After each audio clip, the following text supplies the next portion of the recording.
وَلَقَدْ يَسَّرْنَا الْقُرْآنَ لِلذِّكْرِ فَهَلْ مِن مُدَّكِرٍ، اور ہم نے قرآن کو سمجھنے کے لیے آسان کر دیا تو کوئی ہے کہ سوچے سمجھے۔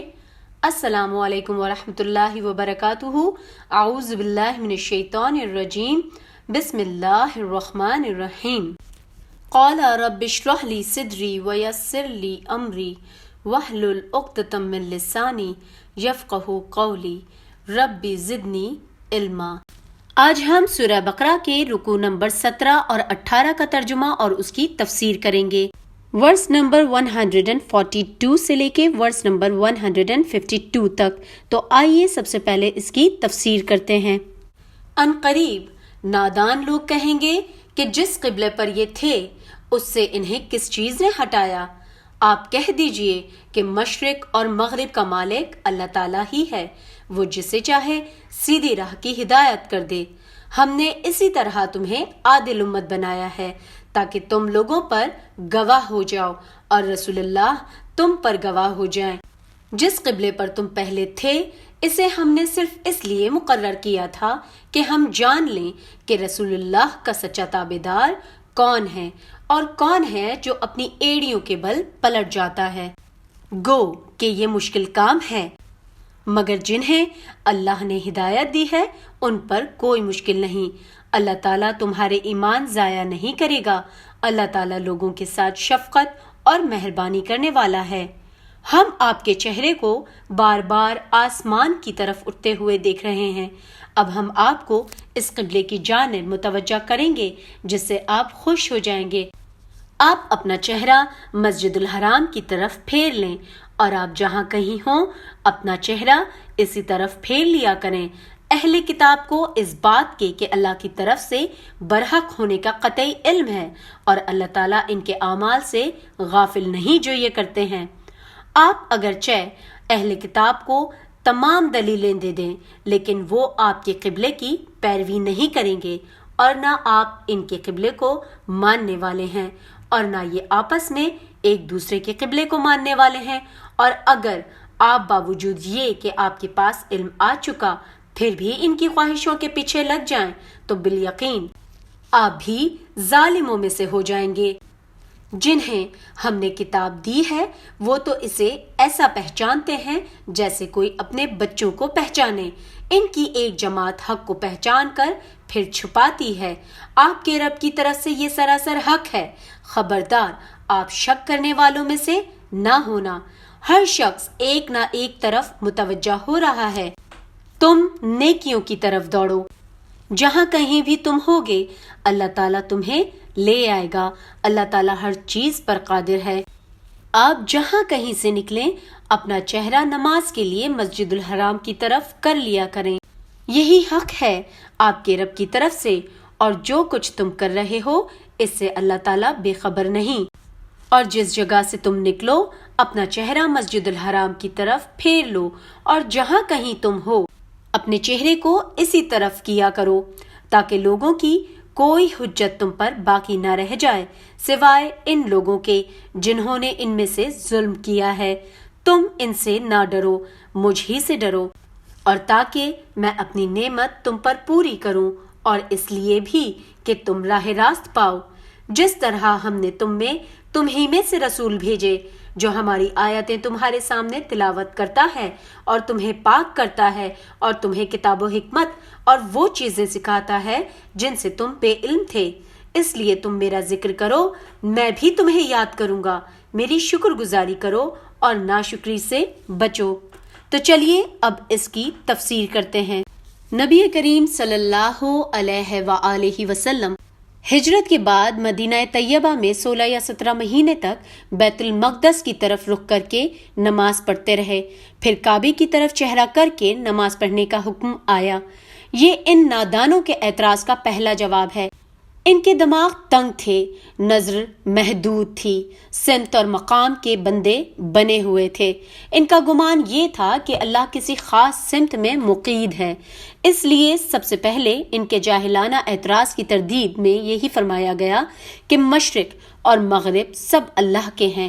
کسی سمت کو قبلہ بنانے کے معنی یہ نہیں ہے کہ اللہ اسی طرف ہے، جن لوگوں کو اللہ نے ہدایت بخشی ہے وہ اس قسم کی تنگ نظریوں سے بالاتر ہوتے ہیں اور ان کے لیے عالمگیر حقیقتوں کے ادراک کی راہ کھل جاتی ہے۔ یہ امت محمد مصطفیٰ صلی اللہ علیہ وآلہ وسلم کی امامت کا اعلان ہے۔ اسی طرح کا اشارہ دونوں طرف ہے، اللہ کی اس رہنمائی کی طرف بھی جس سے محمد مصطفیٰ صلی اللہ علیہ وآلہ وسلم کی پیروی قبول کرنے والوں کو سیدھی راہ معلوم ہوئی اور وہ ترقی کرتے کرتے اس مرتبے پر پہنچے کہ امت وسط قرار دیے گئے اور تحویل قبلہ کی طرف بھی کہ نادان اسے ایک سمت سے دوسرے سمت کی طرف پھرنا سمجھ رہے ہیں، حالانکہ دراصل بیت المقدس سے کعبے کی طرف سمت قبلہ کا پھرنا یہ معنی رکھتا ہے کہ اللہ نے بنی اسرائیل کو دنیا کی پیشوائی کے منصب سے باضابطہ معزول کیا اور امت محمدیہ صلی اللہ علیہ وآلہ وسلم کو اس پر فائز کر دیا۔ امت وسط کا لفظ اس قدر وسیع معنویت اپنے اندر رکھتا ہے کہ کسی دوسرے لفظ سے اس کے ترجمے کا حق ادا نہیں کیا جا سکتا۔ اس سے مراد ایک ایسا اعلیٰ اور اشرف گروہ ہے جو عدل و انصاف اور توسط کی روش پر قائم ہو، جو دنیا کے قوموں کے درمیان صدر کی حیثیت رکھتا ہو، جس کا تعلق سب کے ساتھ یکساں حق اور راستی کا تعلق ہو اور ناحق نارواں تعلق کسی سے نہ ہو۔ پھر یہ جو فرمایا کہ تمہیں امت وسط اس لیے بنایا گیا ہے کہ تم لوگوں پر گواہ ہو اور رسول تم پر گواہ ہو، تو اس سے مراد یہ ہے کہ آخرت میں جب پوری نوع انسانی کا اکٹھا حساب لیا جائے گا اس وقت رسول اکرم صلی اللہ علیہ وآلہ وسلم ہمارے ذمہ دار نمائندے کی حیثیت سے تم پر گواہی دیں گے۔ یہ کہ فکر صحیح اور عمل صالح اور نظام عدل کی جو تعلیم ہم نے انہیں دی تھی وہ اس سے تم کو بے کم و کاست پوری کی پوری پہنچا دی اور عملاً اس کے مطابق کام کر کے دکھا دیا۔ اس کے بعد رسول کے قائم مقام ہونے کی حیثیت سے تم کو عام انسانوں پر گواہ کی حیثیت سے اٹھانا ہوگا اور یہ شہادت دینی ہوگی کہ رسول اللہ نے جو کچھ تمہیں پہنچایا تھا وہ تم نے انہیں پہنچانے میں اور جو کچھ رسول نے تمہیں دکھایا تھا وہ تم نے انہیں دکھانے میں اپنی حد تک کوئی کوتاہی نہیں کی۔ اسی طرح کسی شخص یا گروہ کا اس دنیا میں اللہ کی طرف سے گواہی کے منصب پر معمور ہونا ہی در حقیقت اس کا امامت اور پیشوائی کے مقام پر سرفراز کیا جانا ہے۔ اس میں جہاں فضیلت اور سرفرازی ہے وہیں ذمہ داری کا بہت بڑا بار بھی ہے۔ اس کے معنی یہ ہے کہ جس طرح رسول اکرم صلی اللہ علیہ وآلہ وسلم اس امت کے لیے خدا ترسی، راست روی، عدالت اور حق پرستی کی زندہ شہادت بنے، اسی طرح اس امت کو بھی تمام دنیا کے لیے زندہ شہادت بننا چاہیے، حتیٰ کہ اس کے قول اور عمل اور برتاؤ اور ہر چیز کو دیکھ کر دنیا کو معلوم ہو کہ خدا ترسی اسی کا نام ہے، راست روی یہ ہے، عدالت اسی کو کہتے ہیں اور حق پرستی ایسی ہوتی ہے۔ پھر اس کے معنی یہ بھی ہے کہ جس طرح اللہ کی ہدایت ہم تک پہنچانے کے لیے رسول اکرم صلی اللہ علیہ وآلہ وسلم کی ذمہ داری بڑی سخت تھی، حتیٰ کہ اگر وہ اس میں ذرا سی کوتاہی بھی کرتے تو اللہ کے ہاں ماخوذ ہوتے۔ اسی طرح دنیا کے عام انسانوں تک اس ہدایت کو پہنچانے کی نہایت سخت ذمہ داری ہم پر عائد ہوتی ہے۔ اگر ہم اللہ کی عدالت میں واقعی اس بات کی شہادت نہ دے سکے کہ ہم نے تیری ہدایت جو تیرے رسول کے ذریعے سے ہمیں پہنچی تھی تیرے بندوں تک پہنچا دینے میں کوئی کوتاہی نہیں کی ہے تو ہم بہت بری طرح پکڑے جائیں گے اور یہی امامت کا فخر ہمیں وہاں لے ڈوبے گا۔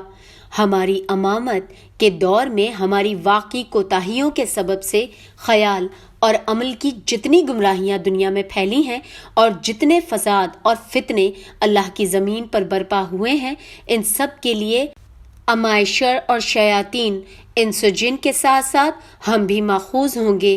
ہم سے پوچھا جائے گا کہ جب دنیا میں معصیت، ظلم اور گمراہی کا یہ طوفان برپا تھا تو تم کہاں مر گئے تھے؟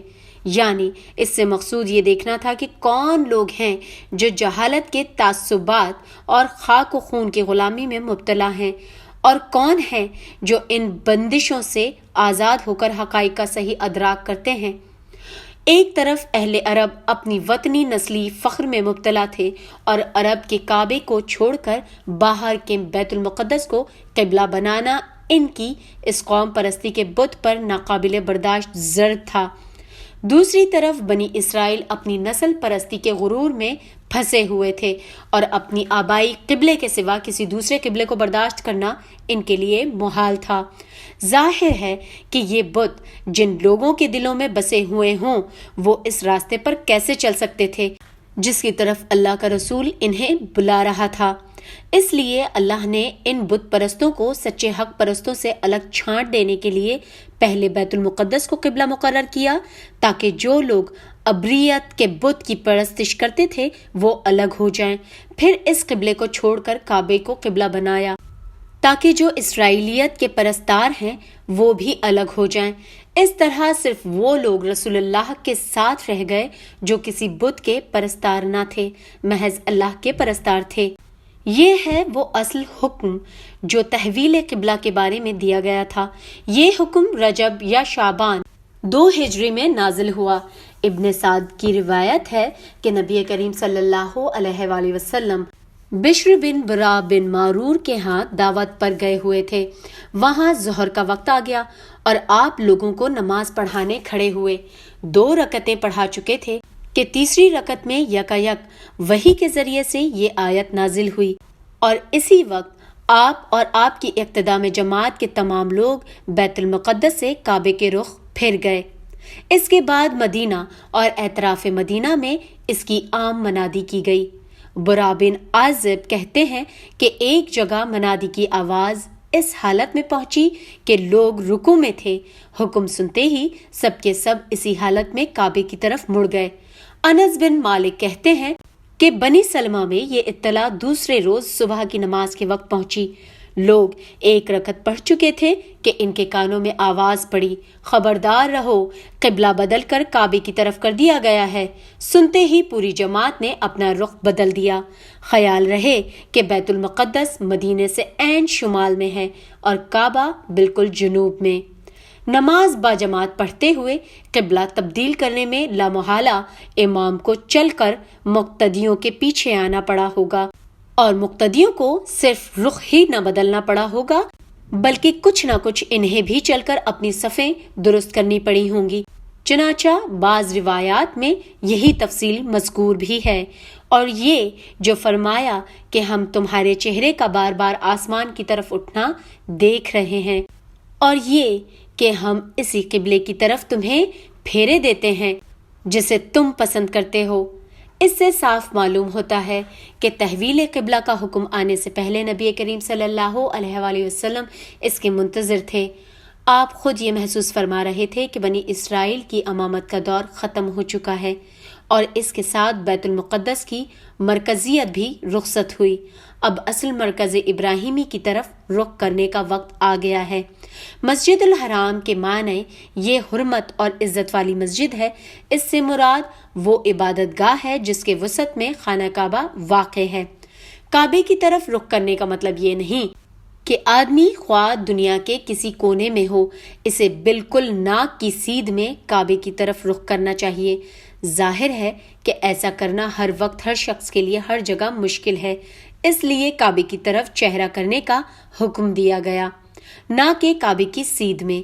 قرآن کی روح سے ہم اس بات کے لیے ضرور مکلف ہیں کہ حتی المکان صحیح سمت کعبے کی تحقیق کریں، مگر اس بات پر مکلف نہیں کہ ضرور بالکل ہی صحیح سمت معلوم کر لیں جس سمت کے متعلق ہمیں امکانی تحقیق سے ظن غالب حاصل ہو جائے کہ یہ سمت کعبہ ہے، وہاں نماز پڑھنا یقیناً صحیح ہے۔ اگر کہیں آدمی کے لیے سمت قبلہ کی تحقیق مشکل ہو یا وہ کسی ایسی حالت میں ہو کہ قبلے کی طرف اپنی سمت قائم نہ رکھ سکتا ہو، مثلاً ریل یا کشتی میں ہو، تو جس طرف اسے قبلے کا گمان ہو یا جس طرف رخ کرنا اس کے لیے ممکن ہو اس طرف وہ نماز پڑھ سکتا ہے۔ البتہ اگر دوران نماز میں صحیح سمت قبلے کی طرف معلوم ہو جائے یا صحیح سمت کی طرف نماز پڑھنا ممکن ہو جائے تو نماز کی حالت میں اسی طرف پھر جانا چاہیے۔ مطلب یہ ہے کہ قبلے کے متعلق جو حجت و بحث یہ لوگ کرتے ہیں اس کا فیصلہ نہ تو اس طرح ہو سکتا ہے کہ دلیل سے انہیں مطمئن کر دیا جائے، کیونکہ یہ تعصب اور ہٹ دھرمی میں مبتلا ہیں اور کسی دلیل سے بھی اس قبلے کو چھوڑ نہیں سکتے جسے یہ اپنی گروہ بندی کے تعصبات کی بنا پر پکڑے ہوئے ہیں، اور نہ اس کا فیصلہ اسی طرح ہو سکتا ہے کہ تم ان کے قبلے کو اختیار کر لو، کیونکہ ان کا کوئی ایک قبلہ نہیں ہے جس پر یہ سارے گروہ متفق ہوں اور اسی اختیار لینے سے قبلے کا جھگڑا اچک جائے۔ مختلف گروہوں کے مختلف قبلے ہیں، ایک کا قبلہ اختیار کر کے بس ایک ہی گروہ کو راضی کر سکو گے، دوسروں کا جھگڑا بدستور باقی رہے گا۔ اور سب سے بڑی بات یہ ہے کہ پیغمبر کی حیثیت سے تمہارا یہ کام ہی نہیں ہے کہ تم لوگوں کو راضی کرتے پھرو اور ان سے لین دین کے اصول پر مصالحت کیا کرو۔ تمہارا کام تو یہ ہے کہ جو علم ہم نے تمہیں دیا ہے سب سے بے پرواہ ہو کر صرف اسی پر سختی کے ساتھ قائم ہو جاؤ۔ اس سے ہٹ کر کسی کو راضی کرنے کی فکر کرو گے تو اپنی پیغمبری کے منصب پر ظلم کرو گے اور اس نعمت کی ناشکری کرو گے جو دنیا کا امام بنا کر ہم نے تمہیں بخشی ہے۔ یہ عرب کا محاورہ ہے، جس چیز کو آدمی یقینی طور پر جانتا ہو اور اس کے متعلق کسی قسم کا شک نہ رکھتا ہو، اسے یوں کہتے ہیں کہ وہ اس چیز کو ایسا پہچانتا ہے جیسا اپنی اولاد کو پہچانتا ہے، یعنی جس طرح اسے اپنے بچوں کو پہچاننے میں کوئی اشتباہ نہیں ہوتا، اسی طرح وہ بلا کسی شک کے یقینی طور پر اس چیز کو بھی جانتا ہے۔ یہودیوں اور عیسائیوں کے علماء حقیقت میں یہ بات اچھی طرح جانتے تھے کہ کعبے کو حضرت ابراہیم علیہ السلام نے تعمیر کیا تھا اور اس کے برعکس بیت المقدس اس کے 1300 برس بعد حضرت سلیمان علیہ السلام کے ہاتھوں تعمیر ہوا اور وہ انہی کے زمانے میں قبلہ قرار پایا۔ اس تاریخی واقعے میں ان کے لیے ذرہ برابر کسی اشتباہ کی گنجائش نہ تھی۔ سورہ بقرہ حاشیہ نمبر 149۔ پہلے فقرے اور دوسرے فقرے کے درمیان ایک لطیف خلا ہے جسے سامعی خود تھوڑے سے غور و فکر سے بھر سکتا ہے۔